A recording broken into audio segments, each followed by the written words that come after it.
Hey, Chris Jenkins, credentialed member of the media, covering the Carolina Panthers for Charlotte Vibe, aka man of the people. That means I love working for the fans of the Carolina Panthers, right? So if you ever have questions about a player or for a player, for a coach, or for me, please let me know. I aim to be the best resource for media access to fans about this Carolina Panthers team. And today, if today is not a good day for you to hit the subscribe button, I don't know what is. I have a lot of good content lined up for you, as you saw there in the title. Had a chance to speak with Jaycee Horn, so I will absolutely play that video before this show is over. But first, let's get started with this injury report for today. And please, as I start to go over this injury report, do not fret about this, what I'm about to read on terms of Christian McCaffrey, right? So Christian McCaffrey was listed on the injury report today and listed with a shin injury. And all it was that somebody's cleat hit Christian, little blood or something like that there, and so they just decided to list him on the injury report. So if it wasn't for that, I wouldn't even mention it because I don't want people to get too excited about Christian McCaffrey being listed on the injury report. Our kicker, Eddie Pinheiro, that was on an injury report yesterday, was not listed today. He was a full participant in practice. And then we have tight end fullback Giovanni Ricci. Unfortunately, he is still listed on the injury report. He was the only player that was listed as a limited participant today. So hopefully Gio will get back up to speed. Got a couple days left here. Pretty important guy for us special team wise, and hope that he gets back out there on the field. Now, captains. Who will be your captains for this 2022 season? That was released today by Coach Matt Rule, and I'm going to share that with you. So here are our captains for the 22 season. You got Brian Burns returning as captain, Christian McCaffrey, Shaq Thompson, and we have a new guy here. We have Jeremy Chin, that is your captain. We also have Dante Jackson. We have Taylor Moton. We have our quarterback, Baker Mayfield, and the legendary, long-withstanding J.J. Jansen as a captain. Those are your captains for the 2022 season. I see a few comments that have come here. So, Mossy Man, hopefully I said that right. Thanks for the blessings to me. Thank you for tuning in. Thank you for Ali always joining in, and my man Rodney. What's going on? Appreciate you joining me, Rodney. Now, on Thursdays, we have a chance to talk to not only Matt Rule as a coach, but defensive coordinator, offensive coordinator, special teams. So the one that I'm going to highlight today is the conversation that Phil Snow had with the media and talking about this defense. He touched on Henry Anderson, which is our new acquisition this week, defensive end, pretty big guy. He said that doesn't know fully how much we're going to be using Henry this Sunday versus the Cleveland Browns. The game and how it unfolds will dictate a lot of that, but he does envision using Henry as a run blocker. And I got a chance to talk with Henry today, though not for long, because he's a new guy. He was on his way to get photographed, so I only had about a minute with him. And yes, let me say this, he is a pretty big guy. I can't say I've seen a defensive end recently that's that tall. He's at 6'6", 300 pounds, so a pretty tall guy, which you could imagine could be effective at stopping the run. But he says he also likes to, if he's not stopping the run, he likes to get in the backfield, cause some havoc there, makes the quarterback, scramble out of the pocket and have to play on his heels. But also mentioned about this Carolina Panthers coaching staff and his teammates. A lot of smart guys, very knowledgeable, super helpful. So he's going to continue to just want to contribute to this team any kind of way that he can. So, I didn't mean to leave that comment out there for you.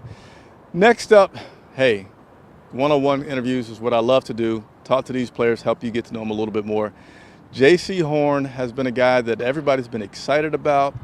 And we had reason to be, because last year when he was playing for this team, he was doing pretty solid, but he was really limited before he had that unfortunate foot injury and had to sit out the entire rest of the season.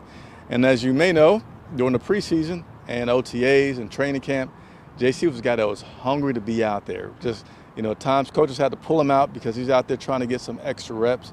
Nevertheless, I got a chance to talk with Jaycee about how his current emotional state is as he prepares for not his first NFL game, but just his first game coming back from that injury. Hit the wrong button. Here we go. Not yet tomorrow, but we're getting closer to game day. You were out a lot last season. What are your emotions like as you get into this first NFL game of the 22 season? My emotions high. I'm ready to play. Just like everybody, I'm sure the Browns and all other 32 teams, everybody ready to play because it's week one. So just trying to go out there and do what I do. Stay focused and do my job and help the team win. Have you had to keep yourself settled at any point to say, hey, just wait a minute, day by day, we're gonna be there? No, man, I really surprised myself because I've been even killed for the most part. The closer we get to Sunday, the more tuned up I get. But throughout the week, I feel like I did a good job with just being where my feet are in meetings, in the weight room, in practice, preparing the right way, and then turning to 10 at the right time when it's Sunday at 1 o'clock. Hey, so I know you're a competitor, so I don't want to know exactly what, but have you made any kind of friendly bets against your other teammates about who's going to do what performance-wise on Sunday? Nah. We ain't made no bets yet, but I'm sure that's gonna come throughout the season because all three of us, the corner room, me, CJ, Jack, and even the other corners, we all competitive. So you ain't said nothing to Dante about who's going to get the most tackles or anything like that? Not yet. We're keeping it friendly right now. Yeah, I spoke with Wilkes earlier this year, and he talked about a lot of guys want to be great, but they don't like the work that goes into it, the grind. He says that you love it. Talk about that. You love the grind of what it takes to be great? Yeah, man. It's a grind, like you said, and that's the difference, right? You got some guys who great, and they're great because they go and do the hard stuff. Go throughout their schedule, and they're real consistent. And that's the difference. So I'm not perfect, but I try to do a good job of embracing the grind. So one day I can get to that, level where, I'll be a great player in this league. Can you tell me one thing that comes to mind when I talk about the grind of football and something you've done recently that indicates that? An example of that coming in early? Man, every day, really. It's a grind. We get in here and we leave late, around like 5. We get in here like 7:38. So that's a grind in itself. And without all the extra stuff. But just trying to, for me, really just the main thing I've been focused on is trying to keep up with my body better. I feel like that's one of the big jumps I made from my rookie year to this year, going into this year. Just staying on top of my body even when I'm not hurt or feeling anything, just doing prehab stuff and just feeling good all the time. 100% of the snaps this weekend? Well, pin the game plan. Yeah, depending on the game plan, I ain't. That's the plan with Coach Snow. I'm gonna play as many snaps as he want me to play. So if it's 100%, 90%, 80%, whatever. What's going to be key for you guys against this Cleveland Browns team this weekend? What'd you say? What's going to be key for you this weekend against this Cleveland Browns team? I feel like for us, just staying focused, keeping our eyes on our gap, tackling well. They got 3 great backs, like really, really good running backs. Amari Cooper on the outside, who's been a great receiver in this league for a long time. Got DPJ on the other side, who's a great jump ball receiver. They got a lot of playmakers, so we just got to, be focused from play 1 all the way into the clock hit zeros. So you see there was Jaycee Horn talking about the grind of studying, being in there early, staying late, and the keys for the game this weekend, just being focused, staying in their gaps. But I like that he spoke about the running backs because Snow talked about that as well. These running backs that Cleveland Browns have, they are good. Snow said that arguably they have the best 3 running backs combined. If you take all 3 of those, a very, very talented group of running backs. And you gotta stay in your angles. You got to stay in your gaps. And when it's time to tackle these guys, you got to do it in gangs. You got to hope and that your teammates coming back because this guy can stiff arm a defensive end and get them off you, right? They're really strong and they're really physical. So that'll be one of the keys for this matchup this Sunday against the Cleveland Browns. That game will be at 1 o'clock here at Bank of America Stadium. I will be bringing that to you, have a pregame show and postgame show during the game. Hopefully you'll be following us on Twitter. Got a few questions that I'm going to answer before I get out of here and see. All right, so captains were voted on by the players.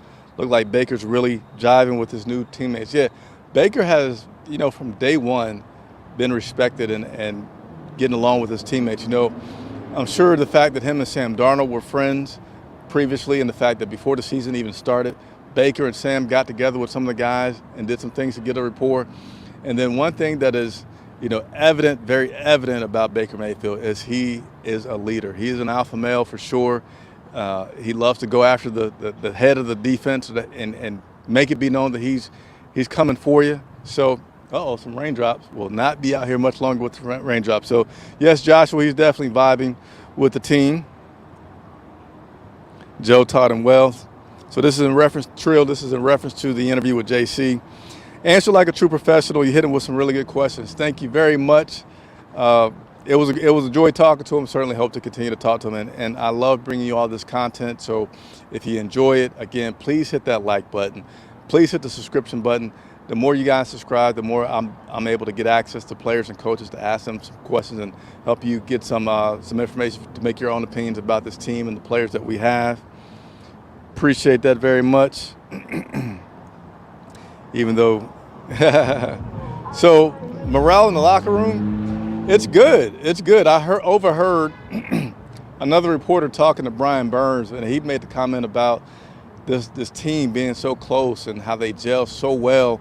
And PJ Walker was down in his area. And he said, "Look, PJ's down here because the pinball table is down here, and it just brings us close together, gives them a chance to talk." And yeah, so the morale in this team is really, really good. And on this note right here, Darwin Design, appreciate what I do. I appreciate you much. It is raining, and I don't have any protective gear over my equipment or myself. So at this point, that concludes the broadcast for today. I didn't have any more anyway, so it's ending just on time. Subscribe, hit that like button, give me the 5,000 users. Leave comments if you weren't able to join me live. I'll be sure to get back and answer them. Chris Jenkins reporting from Bank of America Stadium, getting out of this rain. Take care.